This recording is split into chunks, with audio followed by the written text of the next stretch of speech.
এই কুপলাই দা সেই পিজের বই খান দেওয়া লাগবে, পিজের অবস্থা কি রে? গাছ দিয়ে দুমু বাড়ায় ঘটনা কি মানুষজনও দেখতে পাননি। এই তাই কি যা দেখি কি দা আছে গাছে মাঠে। এরে ওই শালা রিশানের মতো লাগে, ওদের আক্কাদের সওয়াল সেই রিশান। দেখি তো দা কে রে, তুই বিড়ি খাচ্ছু?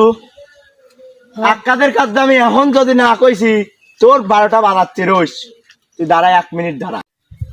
তুই আমার আব্বার কাট কবু, ও দেখ আমার আব্বা উপরে বিরিতেন থেকে। কি করছ আবার? আক্কাদের মতনই তো দেখা যায়। আক্কাস ভাই না? হ্যাঁ কি হয়েছে? এ তোমার ছাওয়াল বিড়ি খাচ্ছে, আমি মনে করছি তোমার কাছে যা বিচার দেবো। এখন তুমিও আগাটা লেবসি ঘটনা কি? ও সারামদাদা এত দূর উঠির পার না, শরীর বানাইছে কি নিচে বসে কাছে এই জন্যই। ও আচ্ছা খাও তোমরা দুই বাপ্পাটা খাও, আমি চলে গেলিম। তাই কি আমার বই দেখা লাগবে, কাম আছে।